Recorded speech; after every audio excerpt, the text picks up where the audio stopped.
14h-16h, Brigitte Lahaie, Sud Radio.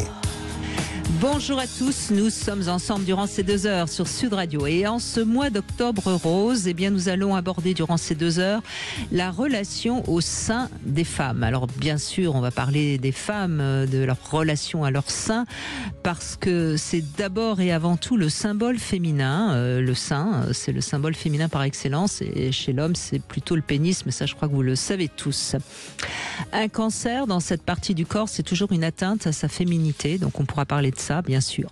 On est en compagnie de Christian Jamin, gynécologue, qui pourra répondre à vos nombreuses questions, d'autant qu'il est également endocrinologue et il y a certainement aussi quelque chose à dire entre les hormones et le cancer du sein. Enfin, c'est une hypothèse, hein, il me dira ça dans un instant. Et puis je voudrais rappeler qu'on a la chance en France de pouvoir faire des mammographies et un cancer découvert tôt est toujours beaucoup plus facile à guérir que découvert tard, hein. Donc j'invite toutes les femmes à ne pas oublier de faire leur mammographie régulièrement. Et puis j'invite aussi les hommes à témoigner parce que on pourra évoquer l'importance des seins pour les hommes. Est-ce que tous les hommes sont intéressés par des gros seins? C'est pas si sûr, hein. Et ça va peut-être rassurer certaines femmes qui sont complexées par leur petite poitrine. Et puis, contrairement à ce qu'on croit, il paraît que ce sont plutôt les fesses qui sensibilisent les hommes. Donc, on pourra pourquoi pas également évoquer tout ça. Bref, on en a des choses à dire et je pense que nous n'aurons pas assez de 2 heures pour évoquer tous ces sujets en rapport avec la poitrine. Mais en tout cas, vous pouvez nous appeler dès à présent au 0826 300 300. En programme, en devise, respirez mieux pour vivre plus longtemps. En Love Conseil, je vous proposerai les 5 A comme amour, évidemment. En sexo, on verra si c'est normal la baisse de désir à la ménopause. Et puis notre débat du jour, les hommes préfèrent les femmes avec une forte poitrine. Est-ce que vous êtes d'accord ou pas? On verra ça. Christian Jamin, merci d'être avec nous. C'est Octobre Rose, on le sait, c'est un mois où on parle énormément de la nécessité de se faire dépister avec les mammographies. On parle du cancer du sein. Je sais que vous avez quelques chiffres à nous donner. Vous êtes gynécologue, endocrinologue, vous palpez les seins à longueur de journée? Écoutez, oui. Alors d'abord, vaste sujet, parce que c'est un des sujets les plus importants de la spécialité dans laquelle je travaille. Le sein fait partie de la gynécologie, mais aussi de la cancérologie, mais aussi de l'esthétique. Le sein est omniprésent chez la femme, si je puis dire. Et il y a 1000 choses à dire. Alors, je crois que, si mes souvenirs sont exacts, il y a 5800 nouveaux cas de cancer du sein par an en France. Non, 58 000. Oui, 58 000. 58 000, pardon. Moi, j'avais 60 000 dans la tête, vaguement, donc ça doit être 58 000. Ça baisse un peu. C'est bizarre, ça a l'air de baisser un peu, ce qui est très étonnant, puisque jusqu'à présent, ça ne faisait qu'augmenter. Et puis, sur 120 000 cas par an, 58 000 morts, c'est ça. Attendez, je raconte des bêtises. 58 000 cas, on a un petit peu regardé ensemble avant, alors je vais vous aider. 58 000 cas et 12 000 décès par an, ce qui n'est pas rien, c'est quand même 20%. Hein. Voilà, j'ai inversé les chiffres, pardon. Oui, oui. C'est mieux dans ce sens-là. On est d'accord. Alors, le dépistage, bien sûr. Alors, on parlera un petit peu du dépistage en fonction des pays, parce que c'est pas pareil dans tous les pays. Et il faut pas faire du dépistage trop tôt. Il y a beaucoup de discussions là-dessus. On pourra en parler. Pourquoi pas trop tôt? Pas trop tôt parce que les radios, les mammographies, ça irradie les seins. Et donc, il faut en faire, c'est évident, mais il y a eu des calculs qui donnent le meilleur rapport bénéfice-risque. Oui. Et donc, l'idéal, c'est une mammographie tous les 2 ans. Alors, à partir de quel âge? En France, c'est officiellement à partir de 50 ans. Aux États-Unis, ils sont passés à 40 ans alors qu'ils étaient à 50 ans avant. Et dans de nombreux pays, on est à 40 ans. Donc, on pourra discuter de la raison pour laquelle il y a tellement de discussions sur l'âge auquel il faut commencer. Et c'est de 50 à 74 ans. Alors, l'autre sujet important, bravo Brigitte, c'est que... J'ai répété avec vous. Hein. C'est que officiellement, on arrête le dépistage gratuit à 74 ans, alors que il y a une très forte mortalité par cancer du sein chez les femmes âgées. Et alors, est-ce que c'est parce qu'elles arrêtent de se faire dépister? Est-ce que c'est parce qu'elles sont plus fragiles quand elles ont un cancer du sein? Mais s'il y a un message à bien faire passer ici, c'est qu'il ne faut pas arrêter de se faire examiner les seins. Et pourquoi pas faire des mammographies, même si elles ne sont plus gratuites après 74 ans. D'accord, donc ça c'est vraiment déjà un premier message. Il est évident aussi que le sein, c'est le symbole de la féminité par excellence. Je crois que ça c'est important de le rappeler. Oui. Donc un cancer du sein, ça touche j'allais dire le cœur de la féminité. C'est toujours terrible pour une femme. C'est ça aussi la question que je vous ai pas posée. Le rapport avec les hormones, qu'est-ce que vous avez à en dire en tant qu'endocrinologue? Alors, ça c'est un grand mystère, c'est paradoxal, parce que on sait que plus une femme reste longtemps sans hormones, moins elle a de cancer du sein. C'est-à-dire le nombre de grossesses, la durée de l'allaitement, l'âge des premières règles, l'âge des dernières règles. En gros, plus la longueur de l'imprégnation hormonale est importante, plus il y a de cancer du sein. Ça, c'est une chose. Mais la surprise, c'est que le cancer du sein continue à augmenter après la ménopause, alors que les œstrogènes ont disparu. Ça, on pourra essayer donc de percer ce mystère. Et par ailleurs, eh bien, alors là, ça a été une des révolutions des 20 dernières années, c'est que quand on apporte des hormones à une femme après la ménopause, et qu'elle n'a pas d'utérus, donc on ne lui donne que des œstrogènes et pas de progestérone ou de progestatif, eh bien on diminue le cancer du sein. Alors, si vous êtes capable d'y comprendre quelque chose, c'est-à-dire que plus on en a longtemps, plus on a un cancer du sein, mais quand on en prend après, sans prendre de progestatif ou de progestérone, ça diminue le cancer du sein et ça diminue la mortalité par cancer du sein. De toute façon, c'est toujours des études qui sont intéressantes, mais après, j'ai envie de dire, pour l'individu, c'est toujours le cas par cas, quelque part. Oui, mais c'est important de donner ces notions-là, parce qu'il y a beaucoup de femmes qui se privent de traitements hormonaux parce qu'ils ont lu à juste titre qu'aux États-Unis, certains traitements augmentaient fortement le risque de cancer, augmentaient le risque de cancer du sein. Donc, il y a eu un amalgame qui existe encore dans entre hormones et cancer du sein. Entre hormones et cancer du sein, alors que, en fait, il semble que ça dépende du type d'hormone. Alors, en revanche, on sait bien sûr que la cigarette, l'alcool, toutes ces choses-là augmentent de toute façon le risque de cancer, pas spécialement du sein d'ailleurs, mais... Oui, d'une manière générale. Et les femmes, ont tendance à fumer plus qu'avant. Alors l'alcool pour le cancer du sein, c'est prouvé, ça, que l'alcool augmente le risque de cancer du sein. Le tabac, à ma connaissance, pas tellement. J'allais dire, entre guillemets, on a la chance de mourir d'autre chose avant. Mais il semble pas que le tabac soit un facteur de risque de cancer du sein. Même si on prend la pilule, je crois que si. Alors non, ça, la pilule et le tabac, ça augmente les maladies cardiovasculaires. Oui, c'est autre chose. Pas le cancer du sein. D'accord. Et qu'est-ce que vous diriez justement sur l'impact psychologique du cancer du sein chez une femme ? Alors, vous l'avez dit, c'est-à-dire que le sein, je sais bien. Le sein, c'est le sexe qui se voit chez la femme. Oui, c'est joliment dit. Oui, mais c'est vrai. C'est vrai, c'est-à-dire que la femme, en bas, on voit on voit un triangle noir, comme mystère. Le mystère. Donc la femme, le sexe de la femme est un triangle noir, mais le sein est en exposition et représente beaucoup la féminité et l'attrait. Et donc, alors que l'homme, eh bien, il n'a pas de sein, mais il a un sexe qui se voit lui aussi, et en particulier quand il est en érection. Donc, il y a le sexe visible, j'appellerais ça le sexe visible, le sein est le sexe visible de la femme, et le pénis, le sexe visible de l'homme. Et c'est pour ça qu'il ne faut pas hésiter. Maintenant, il y a des reconstructions mammaires qui sont très, très, très au point, et il ne faut pas hésiter voilà. Alors, maintenant, il y a eu malheureusement ablation. Il y a des chirurgiens très habiles qui, dans les bonnes indications, vous refont le sein en même temps qu'ils vous en enlèvent un morceau parce que vous avez un cancer. Donc, c'est en un seul temps. Donc, il n'y a pas ce deuil qui pouvait durer plusieurs années. Oui, bien sûr, bien sûr. Eh bien, on va parler de tout ça avec vous, quelle que soit la question, le témoignage. Vous êtes les bienvenus sur Sud Radio 0826 300 300. On se retrouve dans un instant. Sud Radio. Sud Radio. Parlons vrai. Parlons vrai. Sud Radio. Brigitte Lahaie, Sud Radio.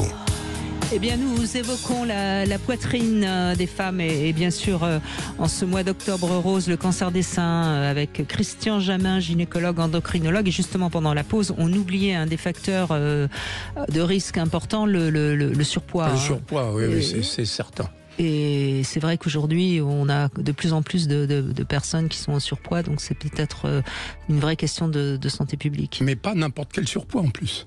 C'est le surpoids qui est au niveau de la taille. C'est-à-dire que quand vous avez un gros ventre, vous avez plus de risques d'avoir un cancer du sein, et quand vous avez de grosses fesses, vous en avez moins. D'accord. Bon, et puis ça plaît plus aux hommes d'avoir des grosses fesses. Mais bon, on fait pas toujours ce qu'on peut avec notre corps. Hein. Bonjour Coralie. Bonjour Brigitte. Bonjour Christian. Bonjour. Merci de témoigner. Vous avez donc eu un cancer du sein, c'est bien ça, hein? Oui, tout à fait. Ce n'est pas le premier que j'ai eu, mais bon, voilà. Donc, j'ai plus ou moins l'habitude. C'est vrai que là, j'ai subi l'ablation l'année dernière, au mois de juin, avec reconstitution mammaire qui est en cours, puisque moi, on m'a découpé une partie du dos, hein, donc le lambeau. Donc là, j'attends les injections qui sont prévues sur courant novembre. Donc voilà. Mais c'est vrai que moi, je le vis pas mal parce que bon, c'est vrai que bon.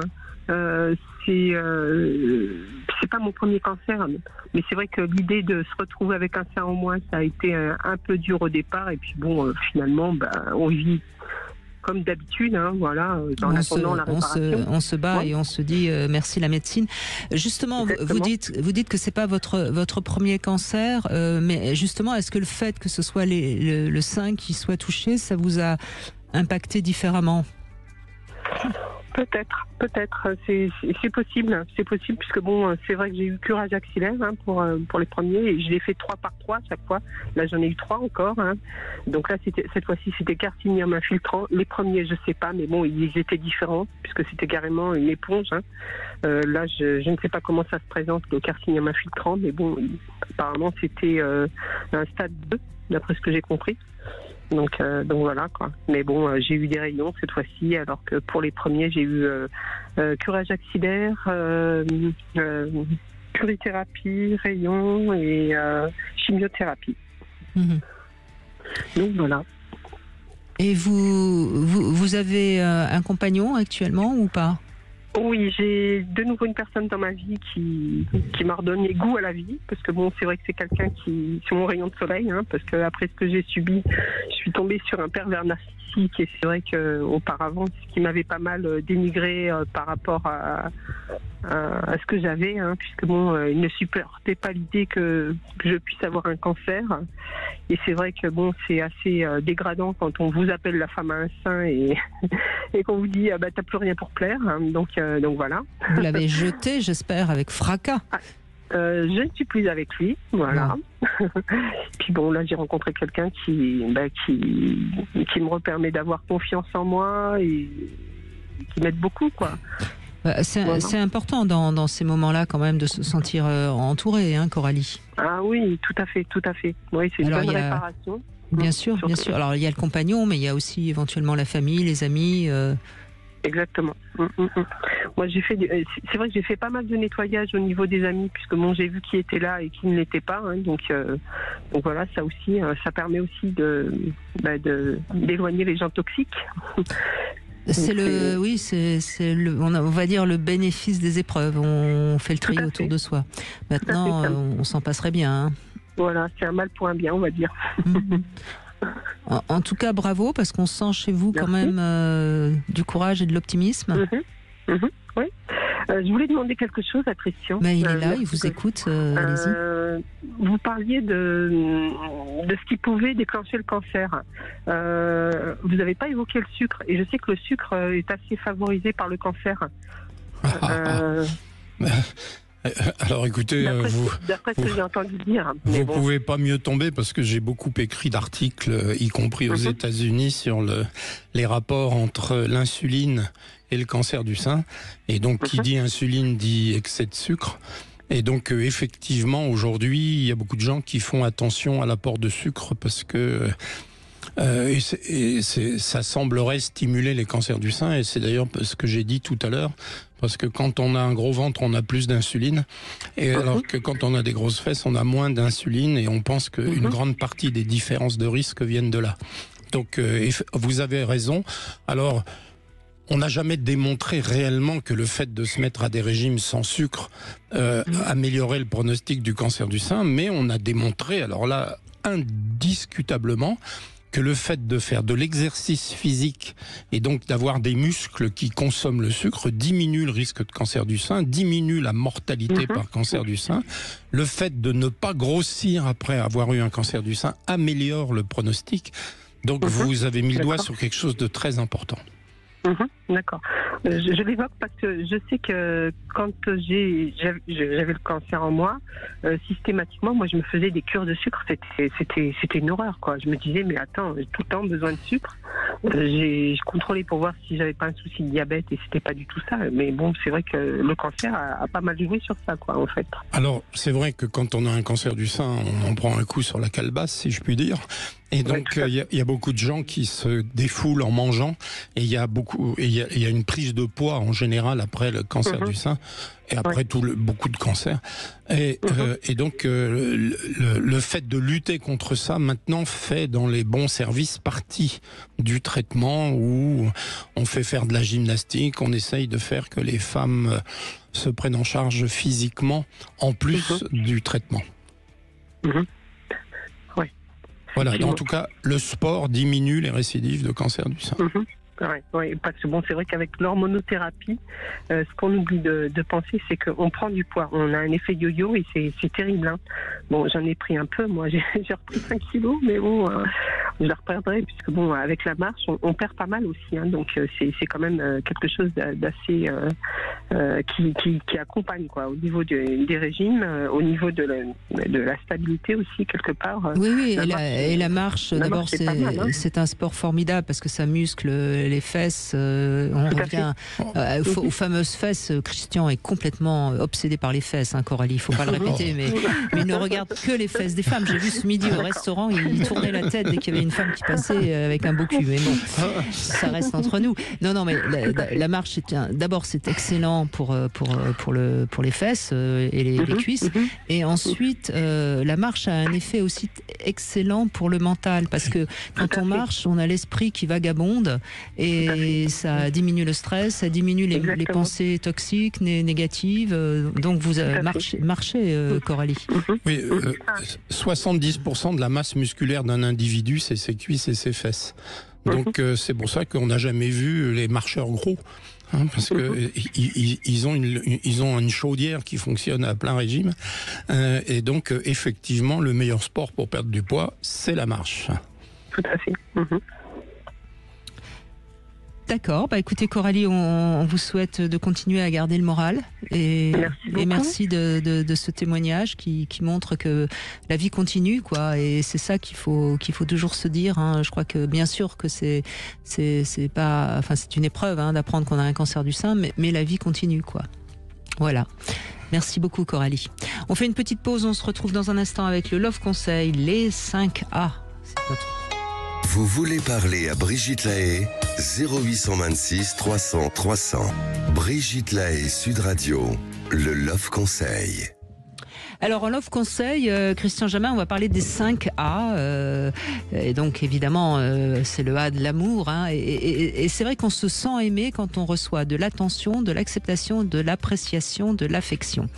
Alors on va voir tout ça. Hein, et quand on nous autorise à vivre librement en accord avec nos aspirations et nos besoins les plus profonds.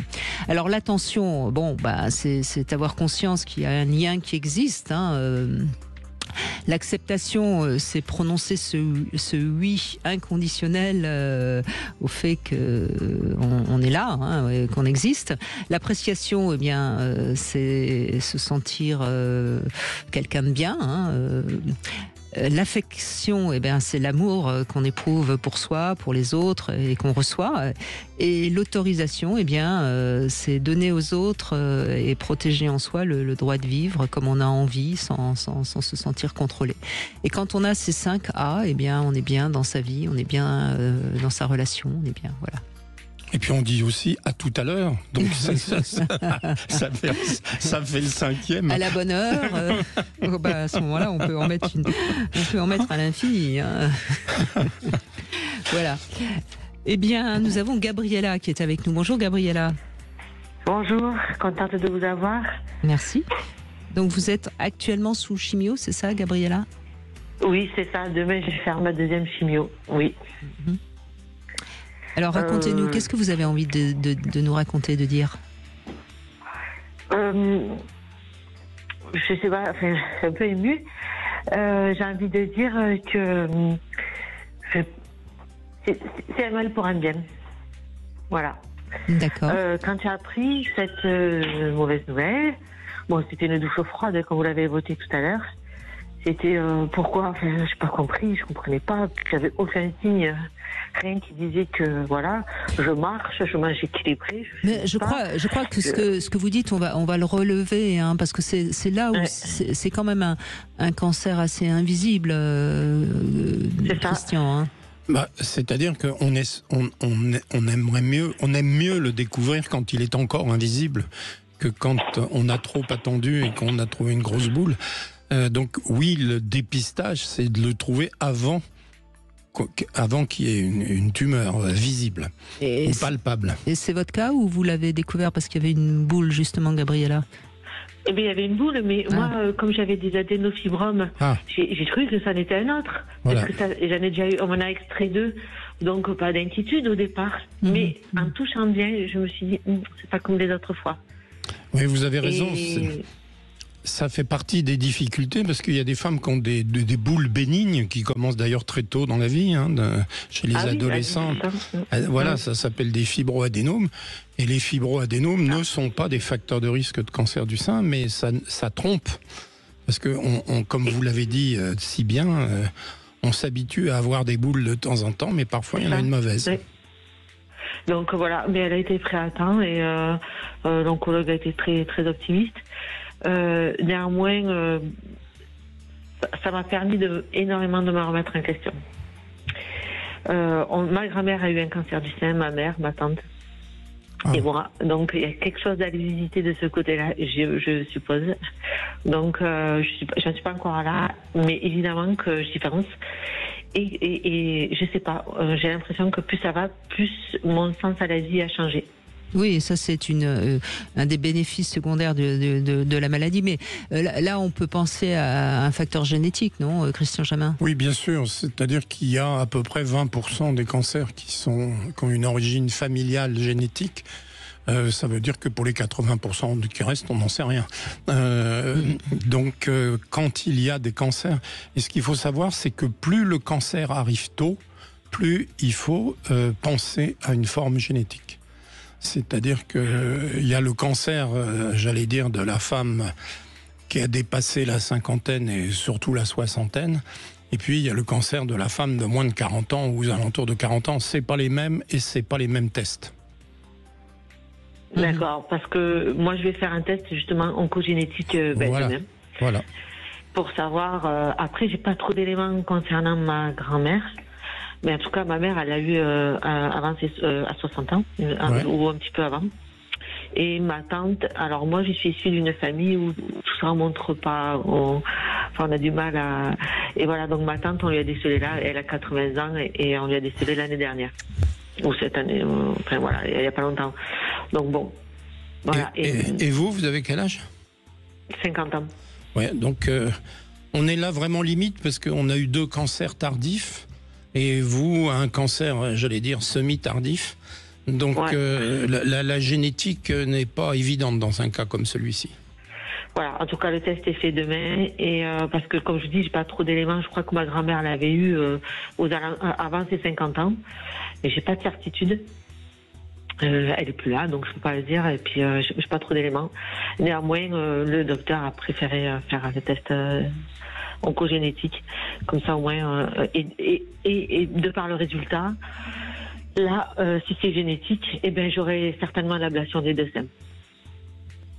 Oui, par précaution, bien sûr. Voilà, bien sûr. Voilà. Et donc, reconstruction. Alors, je me dis qu'à mon âge, j'aurai une reconstruction mammaire. C'est pas si mal, en fait. Voilà. À l'âge où les seins ont moins de volume et qu'ils commencent un peu à tomber, moi, j'en aurai pour quelques années de plus à avoir une belle poitrine. Oui, et puis vous avez aussi visiblement essayé de donner du sens à votre épreuve pour peut-être prendre la vie d'un autre côté et d'un meilleur côté, je suppose. C'est exactement ça. Je me dis que ça, les choses n'arrivent pas pareil. Et parce que je vous ai beaucoup écouté aussi, Brigitte, avec vos invités qui sont juste extraordinaires. J'ai lu des livres. Donc voilà. Et je me dis qu'il y a toujours un mal pour un bien. Oui, c'est vrai que le cancer du sein, ça nous touche, nous, en tant que femmes, dans notre chair. Oui. Et peut-être que le message, si on veut mettre du symbolique, après le symbolique, on le prend ou on le prend pas. Ce que je dis, ça n'engage personne. Mais ça veut dire que peut-être il faut un petit peu plus se faire passer soi avant les autres, quoi. Parce qu'on est quand même obligé de s'occuper de soi. Je dois mettre des crèmes parce que j'ai la peau sèche, parce qu'à un moment donné, et puis je me force à marcher, on est obligé. Là, la vie me dit, là, il faut que tu t'occupes de toi parce que tu n'as pas le choix, là. Il faut que tu le fasses. Donc cette obligation a un sens, quoi, quelque part. Oui, bien sûr. Pour moi. Bien sûr, et c'est peut-être le message qu'on essaye de passer à toutes les femmes aujourd'hui, parce que moi je dis souvent, j'aime bien, c'est un de mes invités, Hugues Rennes, qui fait le lien, et je trouve ça très joli. Il dit toujours, les femmes, on les invite à procréer, et on oublie de leur dire qu'il faut qu'elles se créent. Et je crois que oui, la symbolique du cancer du sein, c'est ça. Arrêtez de vous occuper des autres, occupez-vous de vous d'abord, et puis vous occuperez encore mieux des autres d'ailleurs après. Exactement, c'est tout à fait ça. Après, il ne faut pas oublier que c'est dur. Ma première chimiothérapie... c'est un enfer, la chimiothérapie. Enfin, c'est ça, ouais. Bien sûr. Et rien qu'à l'idée de la refaire demain me met un peu en stress. Mais c'est pareil, là aussi, je me dis, c'est moi contre moi, quoi. Vous voyez, là aussi, je me dis, non, tu vas pas te mettre en stress, tu vas le subir, mais tu vas le gérer. Et je me parle, quoi. Chose que je faisais jamais avant. Bien sûr. Et puis, vous savez, Gabriella, chaque fois qu'on refait quelque chose, c'est pas tout à fait la même chose. Si ça se trouve, demain, vous le vivrez mieux ou moins bien, j'en sais rien. Enfin, je pense mieux parce que vous le prenez, vous l'acceptez. Parce qu'en fait, c'est peut-être aussi ce qu'on peut transmettre comme message. Quand on apprend qu'on a un cancer, la première chose qu'il faut faire, c'est l'accepter. Et pas se révolter, parce que c'est bien sûr que c'est toujours injuste de tomber malade. Pourquoi moi, mais je pense que l'acceptation permet de mieux traverser cette épreuve. Après, vous avez raison, et je tiens à dire que moi je suis du Lot dans le 46. Bon, la Ligue contre le cancer dans le Lot, alors je sais pas ailleurs, mais en tout cas elle est juste extraordinaire. Et j'ai vraiment quelqu'un à l'écoute, on peut téléphoner, vraiment, il y a vraiment un espace pour nous, pour parler. Même moi je suis suivie à l'oncologie de Toulouse, c'est pareil, là aussi.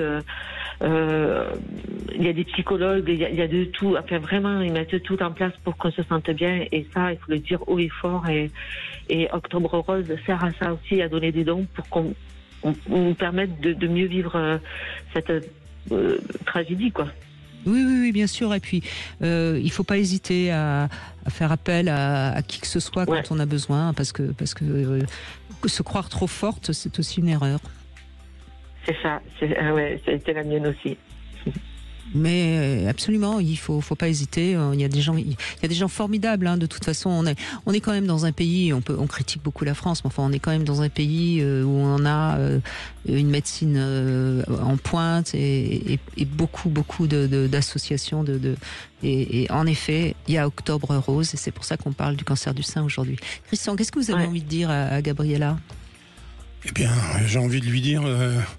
Tenez bon, Tenez bon parce que maintenant il y a beaucoup de femmes qui guérissent du cancer du sein et comme vous l'avez dit, parfois un peu comme vous, ils en tirent quelque chose qui finit par être positif. Donc oui, c'est un accident de la vie et on peut pas les éviter et donc il faut essayer de les positiver. Voilà. Complètement, oui. Mais merci beaucoup Gabriella. J'en profite d'ailleurs puisque vous en avez parlé.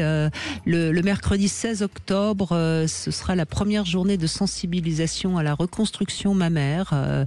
Et donc les chirurgiens de Restitute, c'est une unité de reconstruction de l'Institut du Sein Paris, s'associent avec les chefs de service de chirurgie plastique et de l'assistance publique. Donc ce sera vraiment cette première grande journée dédiée à la reconstruction mammaire.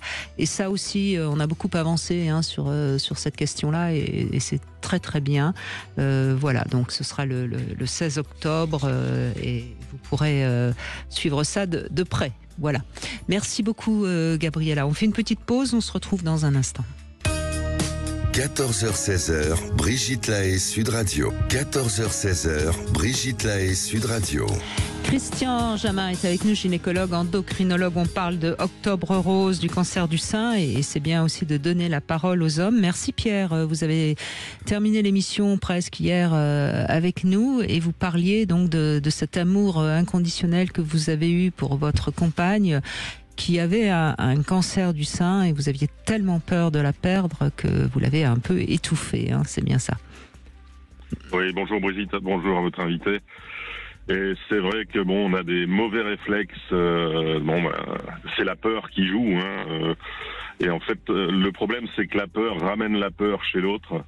Donc, ce que je donne comme conseil à ceux qui vivent ça par rapport à leur compagne, mais c'est quand il faut pleurer un coup, sortir, aller pleurer dehors sans lui faire voir, revenir vers elle avec un grand sourire et pas l'étouffer, pas la câliner bien sûr. Il faut toujours garder cet amour pour l'autre personne. Les cheveux, ça repousse. Un sein, même si ça peut pas se reconstruire, c'est pas grave. Et si ça se reconstruit, tant mieux pour elle surtout. Et puis ce qu'il y a aussi, c'est l'humour, l'amour qu'il faut garder aussi. C'est que par exemple un soir, elle avait sa perruque, elle était partie à la salle de bain. Quand elle est sortie de la salle de bain, j'avais mis sa perruque, ça l'a fait éclater de rire. C'est aussi que dans cette maladie, il faut garder le moral, garder l'humour, garder l'amour, c'est ça. Oui, bien sûr. Enfin, bien sûr, mais c'est facile. C'est facile. Vous le dites maintenant, mais vous avez eu. Vous avez eu peur de la perdre, ce qu'on comprend bien sûr, hein. Mais c'est de toute façon c'est quand même toujours très complexe, hein, quand on traverse la maladie, quelle qu'elle soit d'ailleurs, hein, c'est toujours complexe pour le partenaire d'être là au bon endroit, à la bonne place, dire les bons mots. Je crois que vous avez fait ce que vous pouviez et puis peut-être que en effet vous en avez fait trop, mais je pense surtout que vous n'avez pas su vous rendre compte que c'était votre propre peur que vous auriez pu exprimer ailleurs qu'avec elle en fait. Oui, c'est ça. C'est maintenant avec le recul, c'est ce que je dis, c'est ce que je donne comme conseil aux autres personnes. C'est s'il faut aller pleurer, il faut aller pleurer dehors et puis revenir avec un grand sourire, voilà. Et après. Toujours essayer d'être positif devant la personne, jamais lui dire ça va être dur pour toi.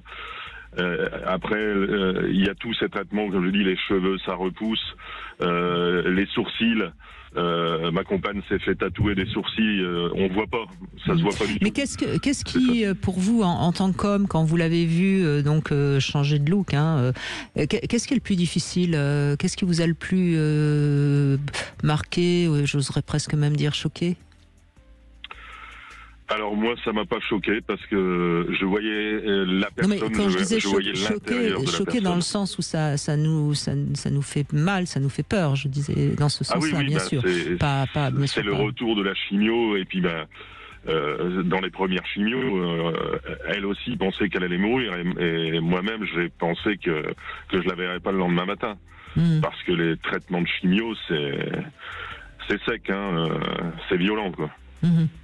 Mais il faut passer par là parce que c'est la guérison qui est venue après.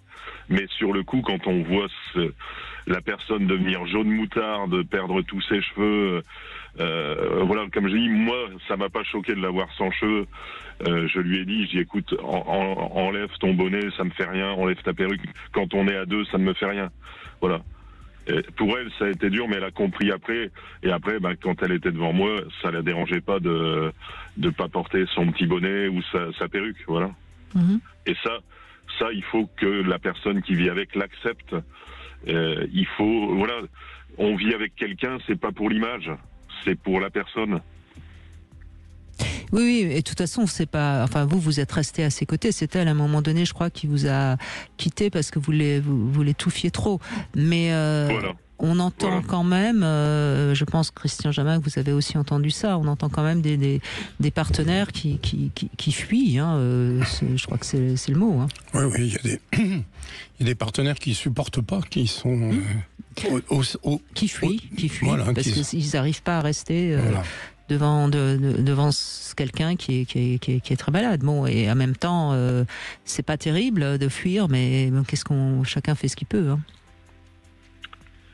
Moi, j'ai fait le contraire, c'est qu'en fait, je suis revenu avec elle quand elle a appris la maladie et quand elle m'a appris qu'elle avait cette maladie. Vous voulez dire que vous étiez séparés quand elle a En fait, elle apprend non, c'est... Enfin, on était séparés depuis 30 ans, même 40 ans. Et là, on s'est retrouvés, en fait. Et puis, donc, quand elle m'a appris ça, j'ai dit, allez, maintenant, on vit notre vie à deux, ce qui nous reste à vivre à deux. Voilà. Et de nouveau, on est à deux. Voilà. Maintenant que la maladie est partie et que, voilà, moi aussi, j'ai fait le travail sur moi. Ça aussi, c'est que je pense que pour les personnes, les accompagnants, c'est de faire un travail. Moi, je vais chez un sophrologue, chez une sophrologue. Ça m'aide aussi à m'apaiser également. Même encore maintenant. Voilà, c'est ça. Oui. Et alors, vous dites ça m'aide à m'apaiser. Qu'est-ce que vous aviez besoin d'apaiser, votre peur de la mort? Oui, il y a eu ça, peur de la mort, peur de la perdre. C'est ça, c'est ça le plus difficile. Mmh. Maintenant, voilà, ça, je l'ai évacué, cette chose-là. Même si elle est encore sous traitement avec l'immunothérapie, bon, voilà, je me dis que maintenant, elle est guérie, tout va bien. Bah oui, et puis c'est comme ça qu'il faut voir la vie. Hein. Chaque jour, chaque jour, ça va bien. Et puis on ne sait pas. De toute façon, on a tous une épée de Damoclès sur la tête. Hein, et si on ne pense qu'à ça, on ne peut pas vivre chaque jour. Hein. Oui, c'est tout à fait ça. Mais c'est vrai que ce mot cancer, quoi qu'on en dise, Christian Jamin, c'est un mot qui fait peur. Hein. Oui, il y a des médecins qui emploient des tas de périphrases pour ne pas prononcer le mot. Oui. Mais d'ailleurs, on dit plus cancérologue, hein, c'est fini. Hein. On dit oncologue. Oui, c'est pas par hasard. Hein. Oui, on essaye de trouver des mots, mais bon, on évite percer à jour. Ça reste la plus grande cause de mortalité, le cancer en règle générale, ou pas alors ça a été variable au cours du temps, mais il faut dire que pendant très longtemps, la première cause de mortalité, c'était cardiovasculaire, et qu'il y a eu beaucoup de progrès, et je crois que maintenant, effectivement, c'est les cancers. En même temps, la population vieillit, donc forcément, il y a plus de risques de cancer quand on est vieux que quand on est jeune. C'est sûr, c'est qu'il y avait avant les maladies infectieuses qui tuaient beaucoup de gens, après il y a eu les maladies cardiovasculaires, et puis au fur et à mesure que la médecine fait des progrès, eh bien on voit émerger des maladies qui étaient moins importantes à l'époque. D'abord parce qu'on vit plus longtemps, et puis parce que on guérit beaucoup d'autres. Bien sûr. Donc, j'ai une journaliste un jour qui est venue me voir en me demandant, en regardant les chiffres, en me disant il y a eu mais maintenant la première cause, c'est les grandes maladies, c'est l'Alzheimer et le cancer. Qu'est-ce que vous en pensez? Et je lui ai dit avec un sourire, c'est peut-être pas une mauvaise nouvelle parce que ça veut dire qu'on n'est pas mort d'autre chose. Bon, c'est une plaisanterie de mauvais goût, mais c'est la réalité. Oui. C'est la réalité. Donc il faut espérer qu'on continuera dans les progrès et eh bien, on aura des mortalités de plus en plus tardives et donc des mortalités pour des causes différentes. Bien sûr. Pierre, vous êtes toujours à l'antenne, si vous voulez réagir. Oui, je pense aussi que ce qui fait peur dans le cancer, c'est la souffrance. C'est ça. C'est la souffrance qui est liée au cancer, la souffrance physique, la souffrance psychologique. Je veux dire, bon, la personne qui meurt d'une crise cardiaque, c'est aussi dramatique, mais il n'y a pas eu de souffrance, on va dire. Alors qu'un cancer, c'est une souffrance qui peut durer des années. C'est là. Et puis on voit la personne aussi partir, dans un état. J'arrive pas à trouver le mot. Mais les chimios, ça amoindrit énormément la qualité de vie de quelqu'un. On va pas, faut pas. Oui, non, mais quand je parle de la personne qui part d'un cancer, qui meurt d'un cancer, voilà, c'est ça. Enfin bon, il faut rester optimiste. Il y a de plus en plus de progrès. Oui, c'est parce que vous parliez des décès, c'est pour ça que j'en parle. Quand on a un cancer, on n'est pas condamné. On est condamné à se battre, oui. Mais oui. Voilà. Et d'ailleurs, je rends hommage à toutes ces guerrières, celles qui ont gagné, celles qui sont en train et celles qui ont perdu malheureusement. Oui, bien sûr. Mais enfin, on a donné les chiffres tout à l'heure. Il y a plus de femmes qui guérissent d'un cancer du sein que de femmes qui en meurent. Et ça, c'est aussi bien de donner ce message positif par rapport au cancer du sein. Oui, tout à fait. Et puis bon, voilà, il y a un excellent suivi dans les cliniques. Et puis après, ma compagne a aussi repéré son cancer. Donc, elle avait fait une mammographie peu de temps avant. Il n'y avait rien. Et en fait, son médecin lui avait appris l'autopalpation et elle s'est aperçue qu'il y avait quelque chose qui était là, qui n'était pas là avant. Et c'était une tumeur qui était dans le sein. Oui, ça arrive, ça. C'est pas fréquent, mais ça arrive. C'est-à-dire que il faut continuer à faire du dépistage.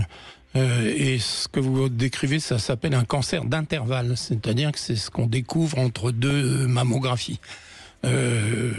C'est heureusement pas fréquent. Normalement, les mammographies permettent de découvrir des cancers de plus en plus tôt. Et puis, il faut dire aussi qu'il y a d'extraordinaires progrès dans l'imagerie. Maintenant, il y a l'échographie, il y a l'IRM, il y a la mammographie. On progresse dans le dépistage. Et puis, je pense qu'en France, on est quand même assez bien soigné. Enfin, je veux dire, on est quand même dans les pays qui bénéficient d'avancées. Oui, parce que le cancer, si je puis dire, c'est une maladie chère. C'est-à-dire que dans les pays où il faut payer ces médicaments, etc., c'est pas la même chose qu'en France, où à partir du moment où on a une maladie grave, on est pris en charge à 100%. Et ça, c'est quand même un des grands atouts de la France. Voilà, il faut aussi de temps en temps remettre la France là où elle mérite d'être sur certaines choses, même si on peut critiquer d'autres choses.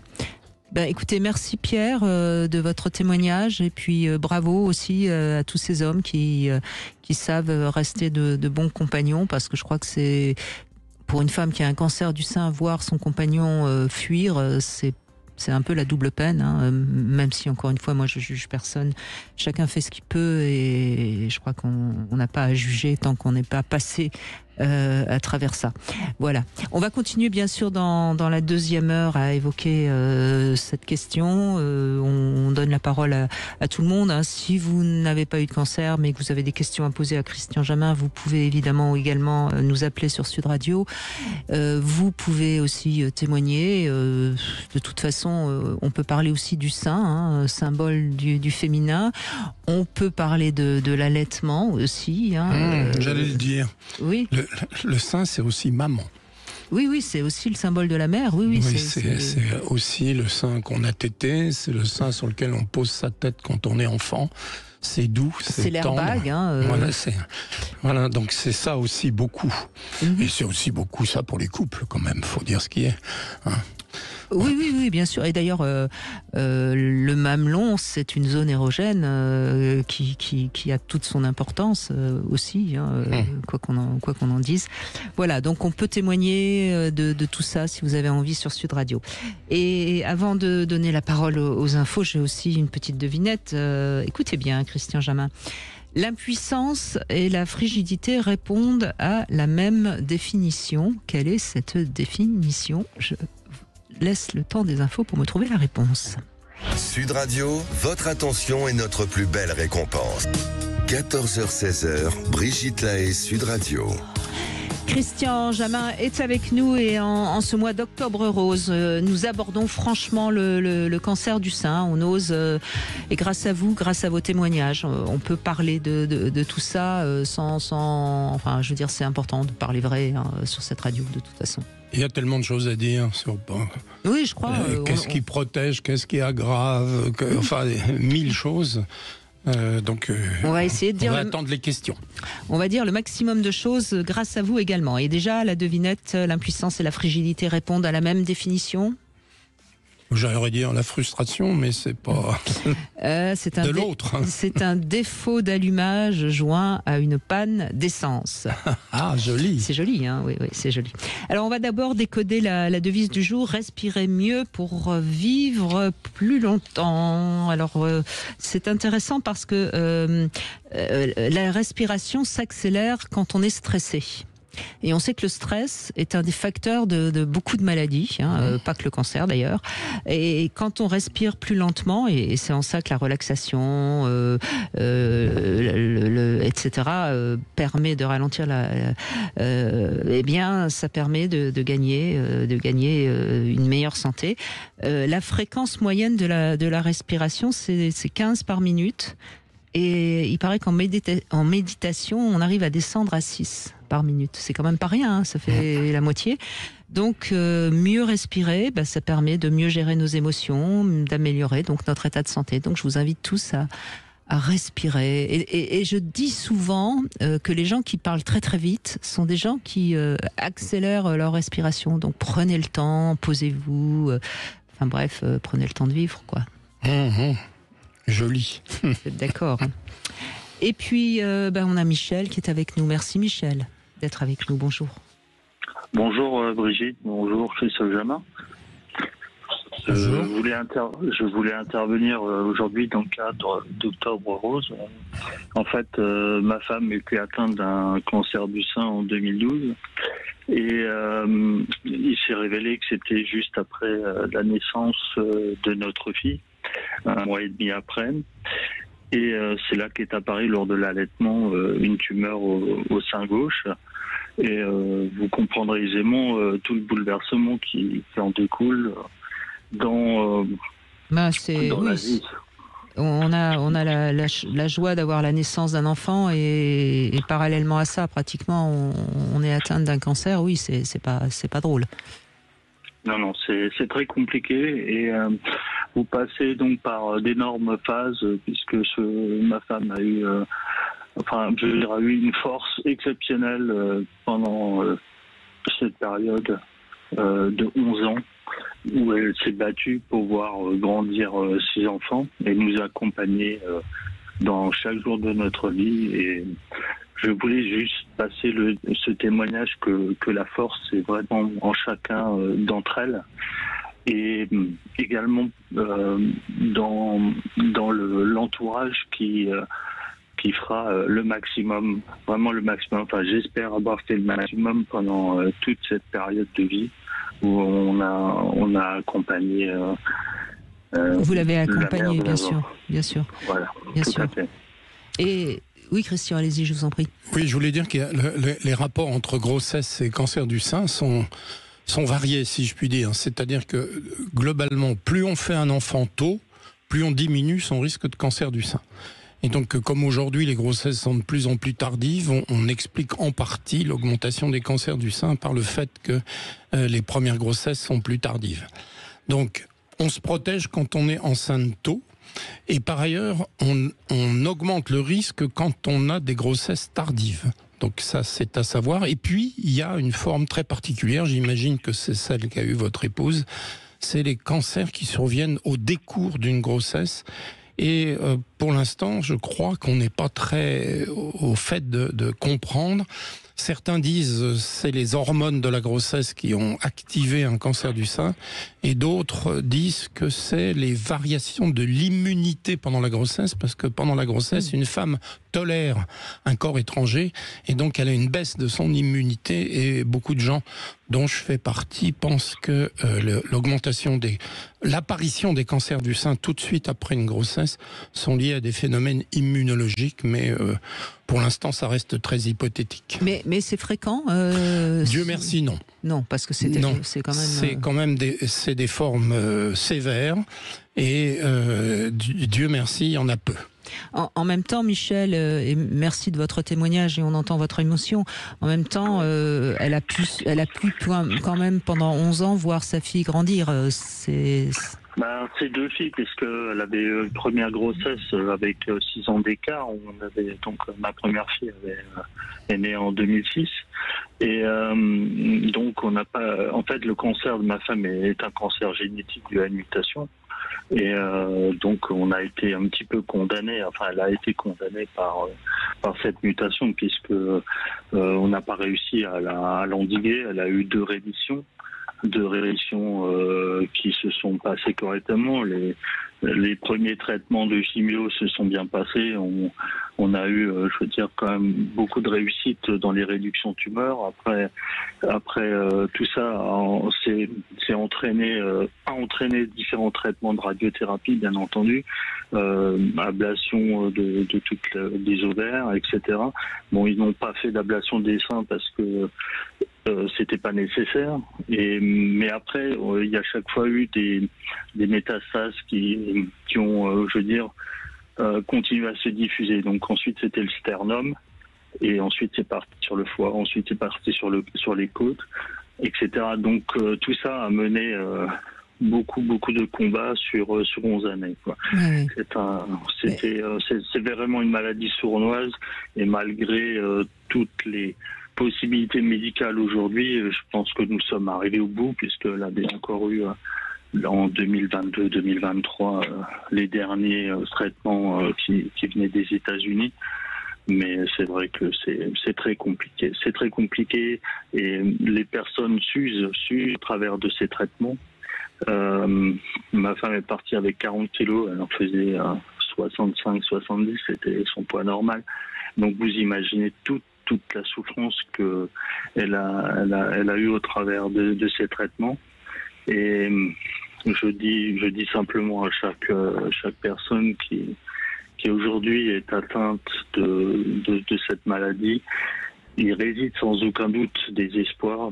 Il faut absolument se battre, et je pense que ma femme a été vraiment un exemple. Oui, mais ce que j'apprécie dans votre témoignage, Michel, et que j'ai envie de relever, c'est que vous l'avez dit plusieurs fois, on a eu, c'est-à-dire que vous êtes battu avec elle, et peut-être que grâce à vous aussi, elle a pu se battre mieux, et que peut-être elle a tenu 11 ans alors qu'elle aurait peut-être tenu que 3 ans. De toute façon, on n'en sait rien. Oui, c'est ce qui était pronostiqué, hein. C'était 3 ans de pronostic. Oui.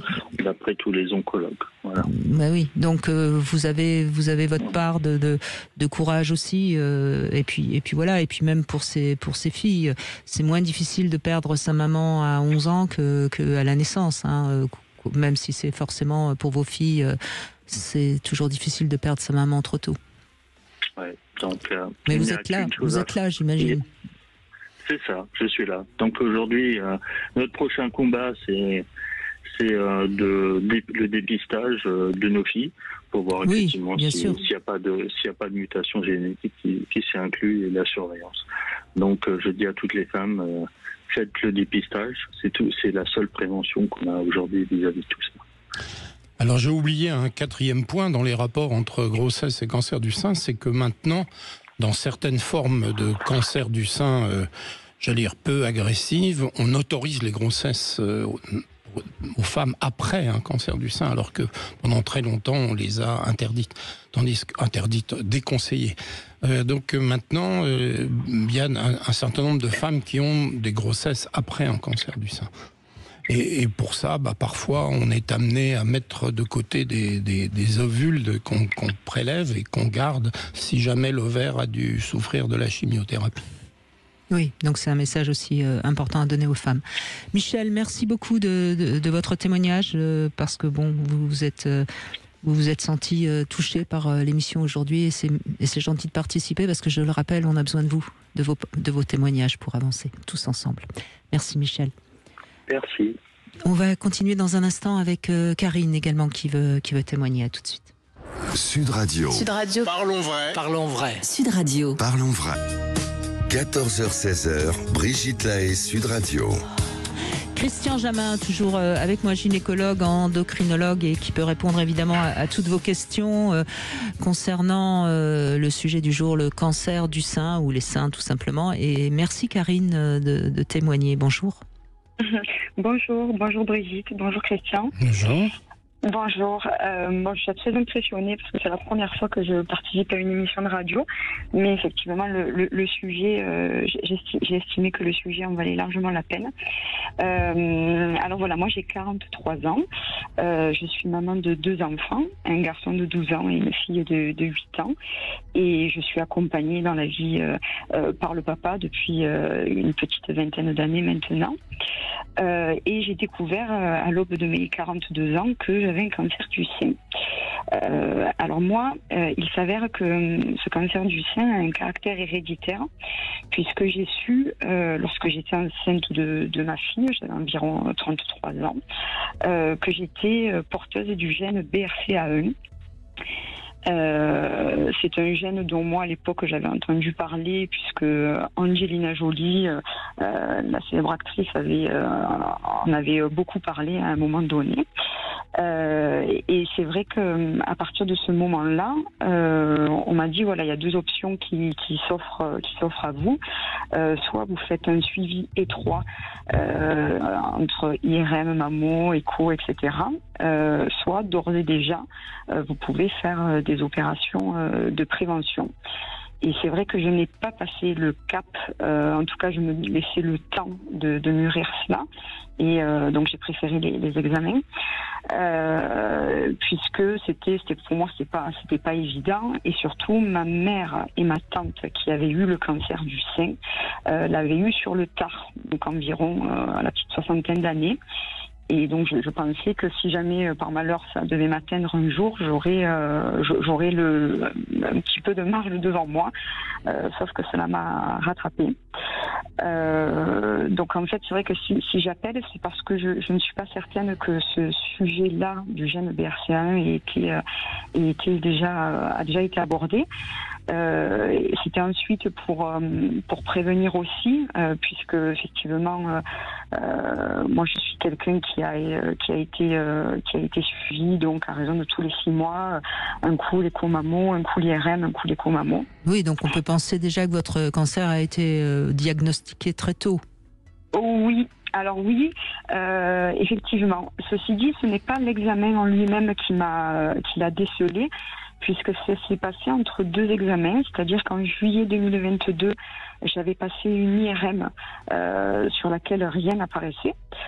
Et j'ai découvert visuellement, puisque c'était une marque qui apparaissait sur mon sein, en décembre 2022, donc un peu avant de devoir faire l'écho et la mammo prévu, que j'avais le cancer. Mais effectivement, on peut parler d'une prise en charge tôt, puisque 6 mois auparavant, je n'avais rien. Ceci dit, il est vrai que de par mon âge et de par ce cancer-là qui est estimé peut-être un peu plus agressif, on m'a fait un petit peu la totale. Donc c'est vrai que c'était le deuxième. J'explique toujours à mon entourage que j'ai eu 2 coups de massue. La première, c'était la découverte de mon cancer.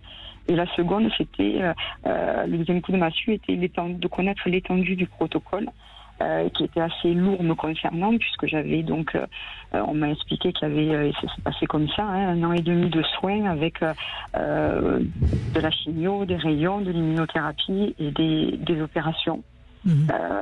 Sachant que ce gène-là touche tous les organes féminins, donc j'ai eu effectivement aussi l'opération de l'ablation des ovaires. Des ovaires. Oui. Oui. Voilà, donc c'était pour avoir un petit peu le retour de Christian à ce sujet-là. Dire aussi, faire honneur à mon conjoint qui, tout comme Michel, l'auditeur précédent, a été un conjoint exceptionnel, très très proche de moi à ce moment-là. Et puis dire que... Oui, aussi j'avais une petite question malgré tout. Allez-y, je vous en prie. Il vous écoute, Christian, hein, il est là, il vous écoute. Allez-y. D'accord. C'est en fait, certaines personnes de mon entourage ont pu penser que c'était que peut-être que le cancer s'est réveillé chez moi du fait que j'ai fait énormément souvent du coup par rapport à mon âge de mammographie. Donc je voulais enlever ou confirmer, je ne sais pas, cette idée-là qui serait peut-être que d'exposer le sein aux rayons assez régulièrement pouvait effectivement être nocif, voire même pire, provoquer le cancer du sein.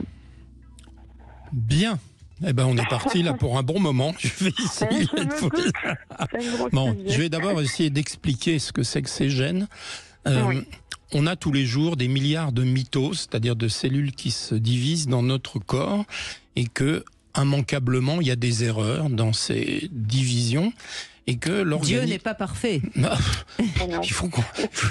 n'y a pas d'élection, alors c'est pas la peine. On doit faire avec celui qu'on a.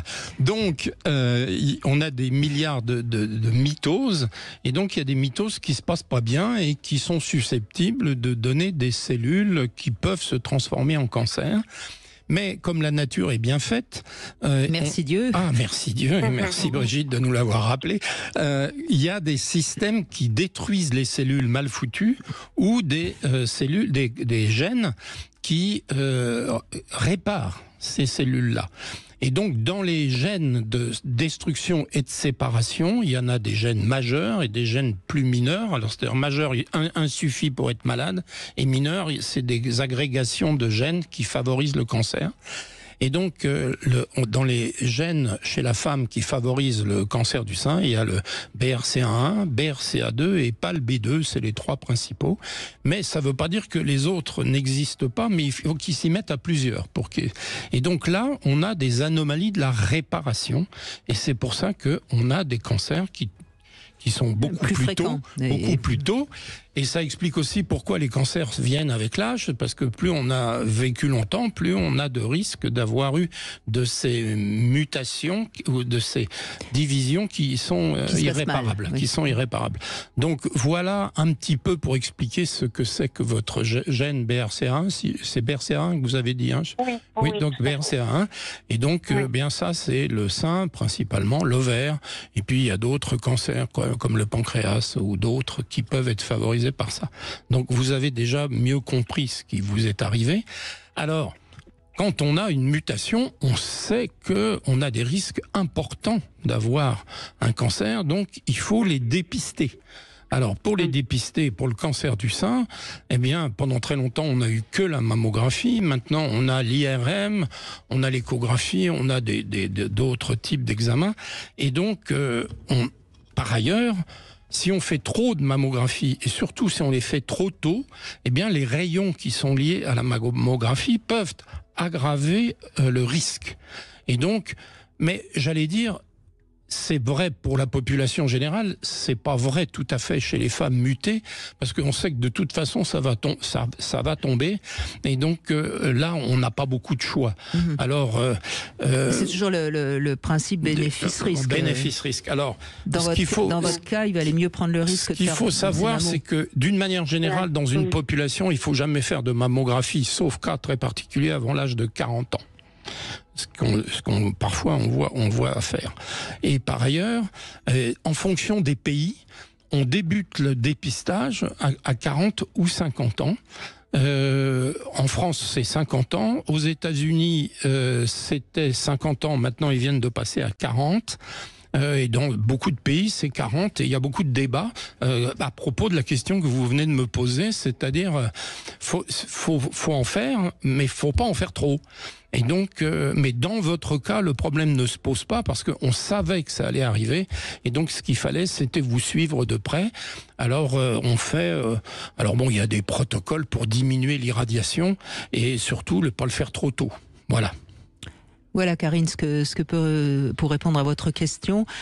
Si vous avez d'autres questions à poser, on vous reprend après la pause, bien sûr. Merci en tout cas, merci beaucoup de votre témoignage. On se retrouve dans un instant avec le Sexo Conseil. Vous voulez parler à Brigitte Lahaie, 0826 300 300. Brigitte Lahaie, Sud Radio, le Sexo Conseil. Y a-t-il une baisse de désir à la ménopause? Je fais ce Love Conseil avec Christian Jamin, évidemment. Hein. Alors, d'abord, il faudrait rappeler qu'il n'y a pas un arrêt au moment de la ménopause. C'est plutôt une étape importante pour toutes les femmes. Mais elle n'annonce pas un arrêt définitif de la sexualité. Et donc, moi, le conseil que j'ai envie de donner, c'est aux femmes de se préparer en amont. Et peut-être que si les femmes réfléchissaient plus à leur seconde partie de vie sous un autre angle, c'est-à-dire si elles s'affirmaient mieux dans leur féminité et dans leur sexualité, il n'y aurait pas de raison qu'il y ait une baisse de désir. Alors certes, et là Christian Jamin donnera son point de vue, hein, il y a des changements, il y a des désagréments, il y a bien sûr les bouffées de chaleur, mais ce qui touche plus directement la sexualité féminine, ce serait les problèmes éventuels de sécheresse vaginale et une moins bonne élasticité du vagin, mais c'est comme pour tout, hein, si on continue à s'entraîner, si je puis dire, la sexualité peut continuer. Et puis il y a aussi des traitements qui sont tout à fait au point aujourd'hui pour subvenir à ces petites difficultés. Voilà, donc en général, ce qu'on a remarqué, les sexothérapeutes le disent tous, si la sexualité est bonne avant la ménopause, en général le cap se passe assez bien, sans trop de variations importantes, mais en revanche, pour beaucoup de femmes, la ménopause est la bonne aubaine pour déclarer la fin d'une sexualité qui ne les intéressait déjà plus depuis longtemps. Voilà, donc et puis il y a aussi pour les femmes pour qui la sexualité était synonyme de reproduction. Une fois la ménopause arrivée, le désir s'éteint. Voilà ce que je peux en dire. Et maintenant, Christian Jamin, peut-être que vous avez 2-3 choses à ajouter sur ce Love Conseil. Non, j'ai juste à dire que vous êtes une élève formidable, Brigitte, parce qu'on a déjà fait des émissions là-dessus. Vous avez tout bien dit. Tout bien dit, c'est-à-dire qu'aujourd'hui, les hormones du désir, on n'a pas ça en magasin. Et donc, on connaît pas les substances qui donneraient le désir, si tant est qu'il y en ait. Et puis, c'est vrai que ça diminue avec le temps. Bon, ça s'appelle l'habitude. Et puis, ça diminue avec la ménopause ou surtout avec l'âge. Et pour moi, j'ai pas plus de réponses que les autres, hein, je veux simplement dire que c'est une baisse du narcissisme. C'est-à-dire que les femmes s'aiment moins elles-mêmes. Et quand on s'aime moins soi-même, on a moins envie d'être aimé ou on a moins envie de s'offrir. Et donc, il y a un vrai problème d'image personnelle dans la baisse de la sexualité. Alors oui, il y a de la sécheresse vaginale, mais vous savez, quand on examine des femmes, on voit bien si le vagin est sec ou le vagin est humide. Et il y a des vagins très humides de femmes qui ne prennent pas de traitements hormonaux. C'est tout simplement parce que c'est un organe qui suce que quand on s'en sert pas. Voilà. Exactement. Vous avez dit une chose très intéressante. Je suis en train en ce moment de travailler justement sur le rapport à la séduction.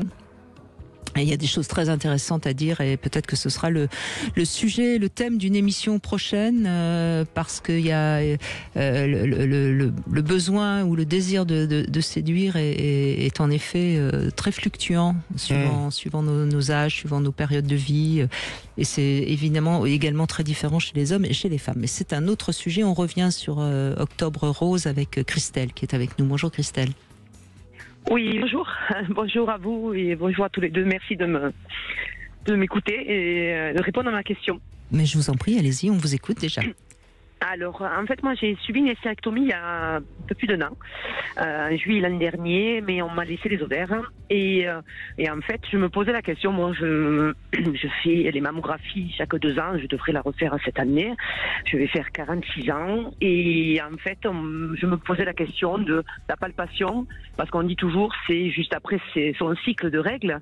Mais comme je n'ai plus de règles, évidemment, pas facile de se situer dans mon cycle, alors que bon, j'ai des difficultés, j'ai souvent des douleurs. Voilà, alors j'essaye de me palper comme il faudrait, mais on n'a pas les conseils qu'il faut pour à quel moment et à quel moment se situer par rapport à notre cycle, quoi.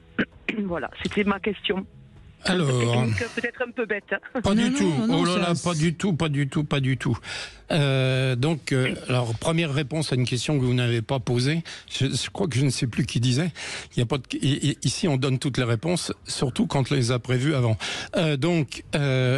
On n'enlève pas les ovaires d'une femme avant 52, 53 ans. Oui. On attend la ménopause et on attend 2-3 ans après. Donc c'est normal qu'on vous les ait pas enlevés, sauf s'il avait fallu sur le plan médical. Donc déjà, on ne les enlève pas.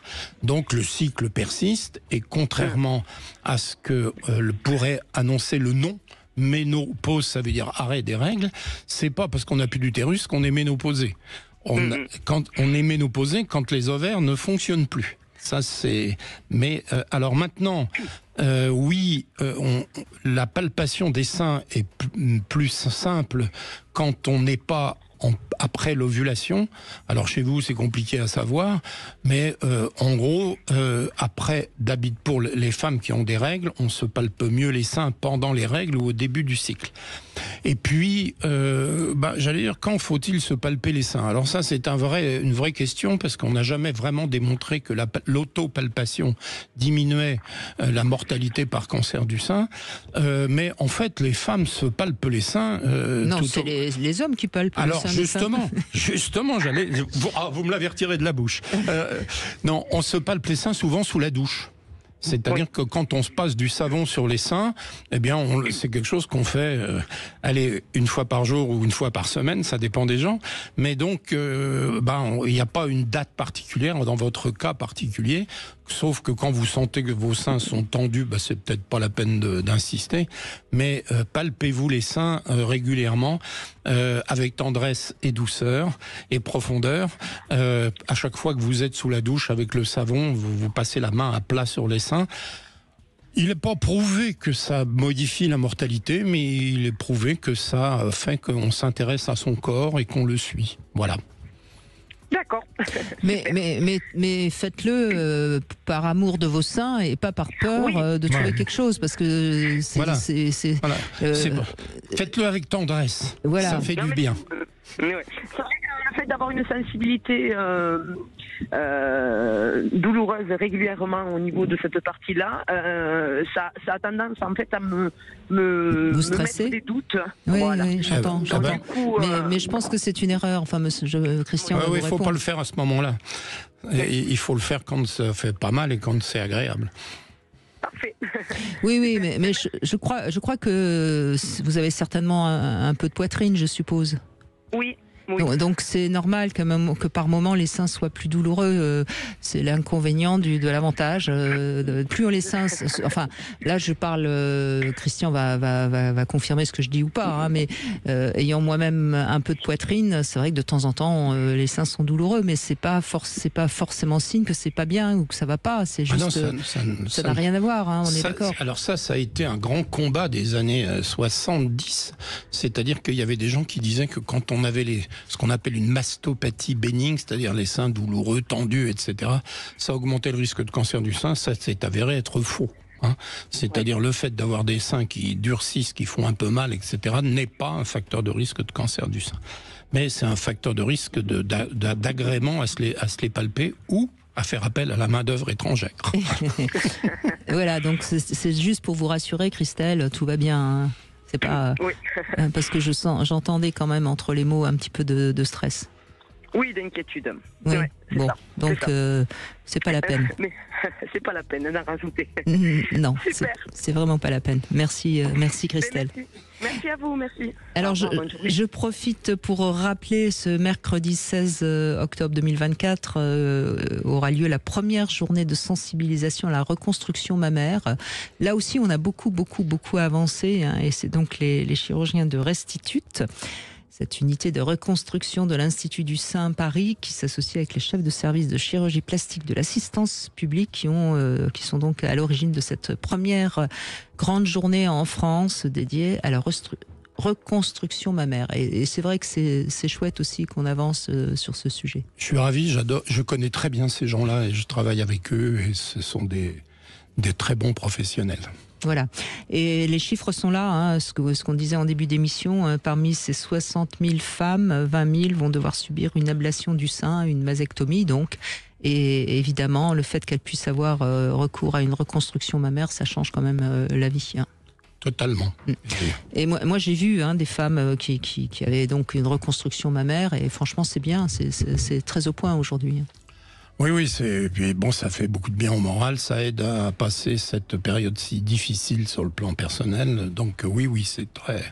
Il faut avoir affaire à des gens qui ont l'habitude, mais c'est très bien. Voilà, donc c'est mercredi de la semaine prochaine. On va faire une petite pause et puis on se retrouve dans un instant. À tout de suite. 14h-16h, Brigitte Lahaie, Sud Radio. 14h-16h, Brigitte Lahaie, Sud Radio. Christian Jamin est toujours avec nous, gynécologue endocrinologue qui palpe le sein des femmes et qui de temps en temps malheureusement trouve quelque chose. Donc c'est là aussi où c'est important de le rappeler. Allez aussi chez le gynécologue ou chez votre médecin régulièrement. Et n'arrêtez pas. N'arrêtez pas, c'est-à-dire que c'est pas parce que on rembourse les mammographies de 50 à 74 ans qu'il faut arrêter après 74 ans. La mortalité par cancer du sein chez les femmes âgées est insupportable. Est énorme, oui. Parce qu'elles arrêtent de se faire suivre sous prétexte que comme on ne fait plus le dépistage systématique, eh bien c'est que le risque disparaît. C'est faux.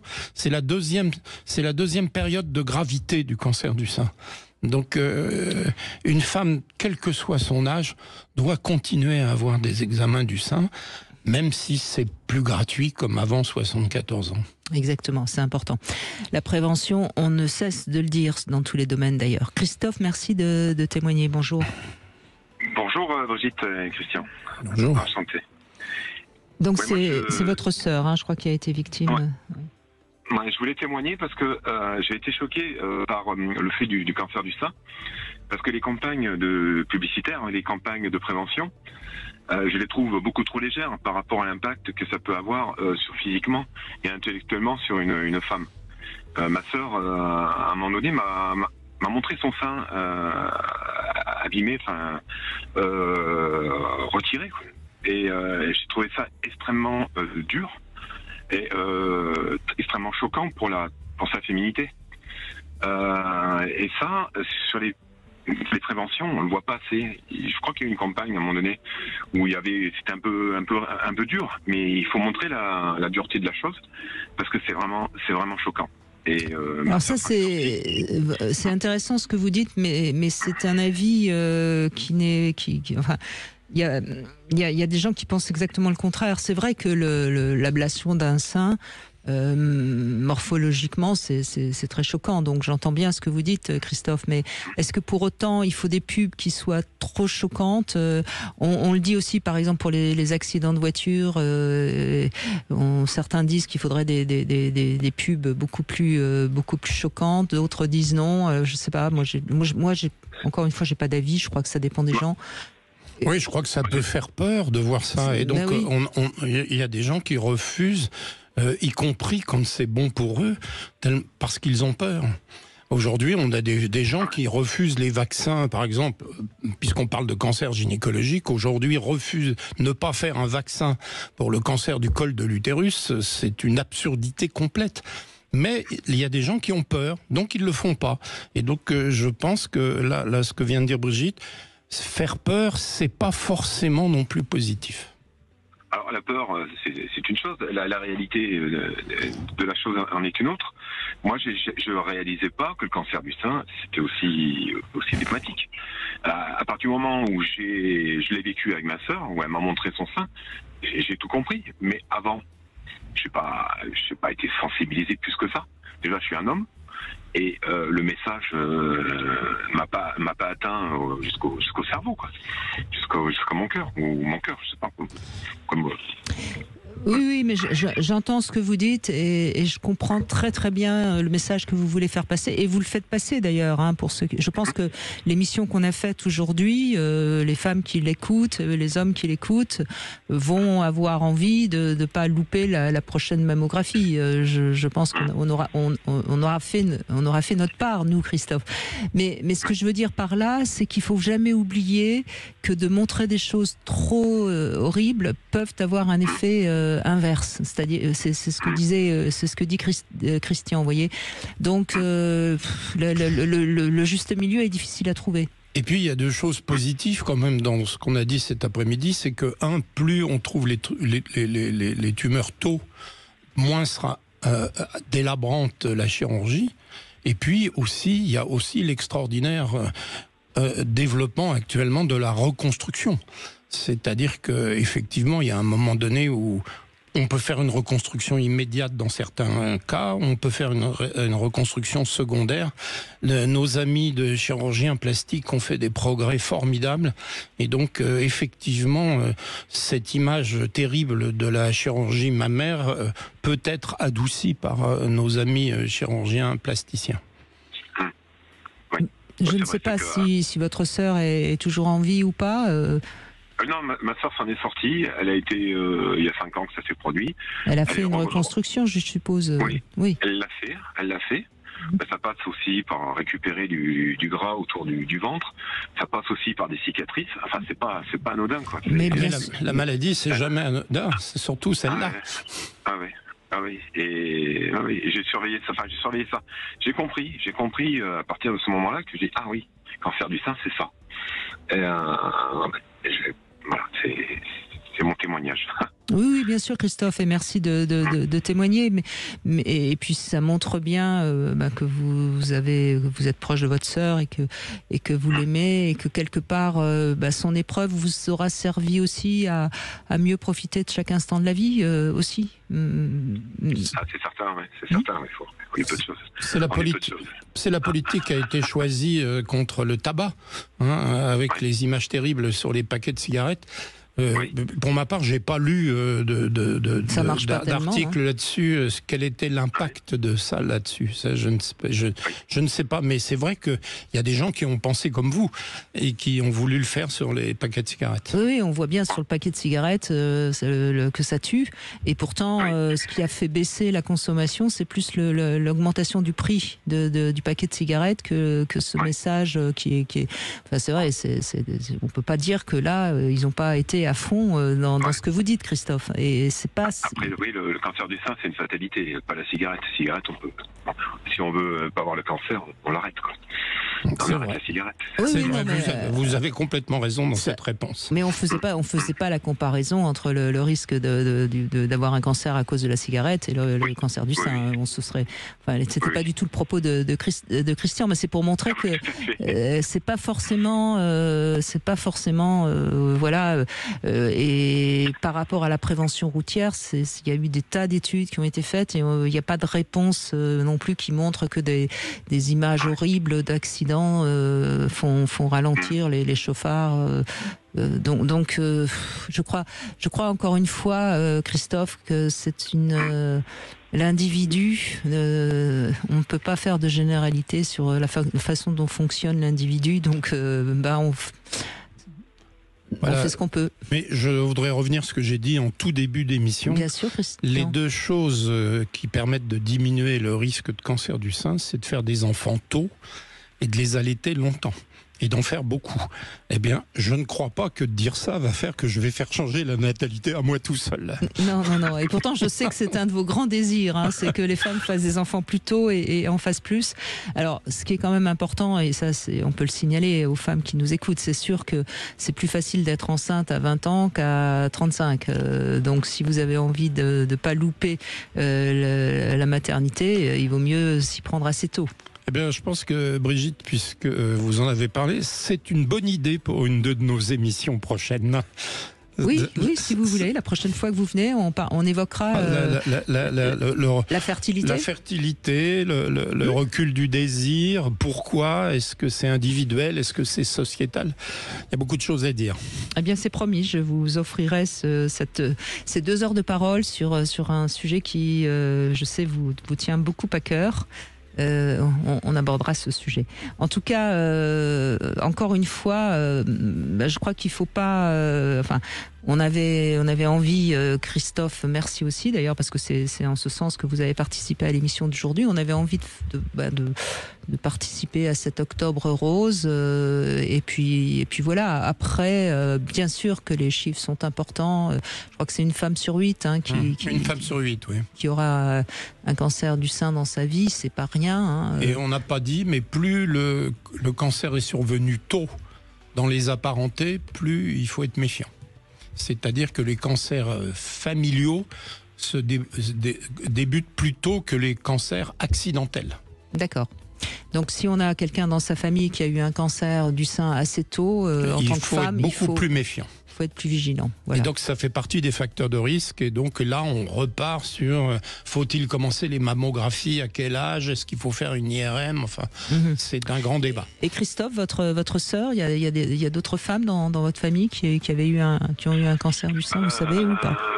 Non, il y avait pas. Non, c'était la surprise au niveau de ma sœur. C'était la grande surprise, surtout qu'elle était assez suivie. Elle était assez suivie, et j'ai eu ce sentiment d'injustice. Et puis, oui, il y avait quand même un sentiment d'injustice parce qu'elle faisait attention. Oui, mais Christophe, ça c'est important de le rappeler. Le sentiment d'injustice, il provient d'une colère. Pourquoi moi? Pourquoi ci? Pourquoi ça? Et c'est un sentiment tout à fait normal, mais il faut très vite passer au sentiment d'acceptation. Et je pense que c'est ce qu'elle a dû faire, elle, en tout cas. Ma sœur était très forte. Elle était très forte. Parce que par rapport à la maladie, oui, on peut toujours donner des causes, des raisons, des trucs, des machins, mais moi je pense que c'est à chacun d'y mettre le sens qu'il peut y mettre, et puis voilà. Mais il faut sortir en effet de cette colère d'injustice parce qu'elle n'est pas bonne pour la force dont on a besoin pour guérir. Vous êtes d'accord avec ça, j'imagine, Christian? Complètement. Ah oui, et j'ai un de mes bons amis disparu aujourd'hui, cancérologue, qui s'appelait Claude Jasmin. Alors ses initiales c'était CJ, donc je l'appelais la faute d'orthographe. C'était un bon copain et qui lui avait fait beaucoup de recherches là-dessus et avait regardé si les gens qui se battaient avaient une survie plus longue que les gens qui baissaient les bras. Et la réponse a été oui. Quand on se bat, on vit plus longtemps. Et puis après, comme il était très pugnace et intelligent, il a regardé, en réalité, les gens qui se battent, ils prennent mieux leur traitement que ceux qui ne se battent pas. Et oui, c'est pas évident, oui. Et donc, en effet, le fait de se battre améliore le pronostic parce que ça aide les gens à suivre les protocoles médicaux. Voilà. Faut pas se raconter d'histoire. Hein. C'est quand même la médecine qui guérit les cancers. Hein. C'est pas la méditation ou je ne sais quelle autre petite magie qu'on peut accompagner au traitement, hein, bien sûr, mais c'est quand même la médecine aujourd'hui qui a fait d'énormes progrès. Je pense que ça c'était bien aussi de terminer sur ce point. Christophe, je vous laisse le mot de la fin, si vous voulez. Ah bah écoutez, merci de votre écoute et puis de votre bienveillance. Il est vrai que d'avoir de la rancœur et de l'injustice, ça sert à rien. Ah, vous avez raison là-dessus, pas de problème. Oui, alors en même temps, on n'y peut rien. Hein. Quand on est dans ce sentiment d'injustice et de colère, on l'a. Et donc il faut aller en parler à quelqu'un pour pouvoir s'en dégager. Je crois que c'est ça que j'ai envie de dire. Il faut aller parler et c'est les mots MOT qui vont aider à se libérer de ce sentiment d'injustice. Sinon, c'est les mots MAUX qui vont s'aggraver. Voilà, c'est peut-être bien pour terminer l'émission du jour. Jolie phrase pour finir. Oui, surtout sur un sujet comme ça. Voilà. Merci Christophe, merci à tous d'avoir témoigné. Je suppose que pour certains, c'était avec beaucoup d'émotion, parce que c'est forcément, je pense notamment aux femmes qui ont témoigné et qui sont actuellement dans ce combat. Donc on leur souhaite la victoire au bout du combat, évidemment. Et puis merci à vous, Christian Jamin, de toutes ces réponses précises que vous donnez comme à chaque fois, parce que vous continuez à étudier toutes les études, et c'est ça qui est important aussi. Faut pas dire n'importe quoi. Merci de m'inviter. Non, c'est toujours un plaisir. Merci de venir. Tout de suite, vous retrouvez Alexandre Delovan pour C'est votre avenir. Et demain, on va faire une belle émission avec Christophe Médicis. On va parler du bonheur. Est-ce que le bonheur est à la portée de tous? Et quels sont les secrets des gens heureux? Je vous donnerai tous mes secrets. Sud Radio, votre attention est notre plus belle récompense.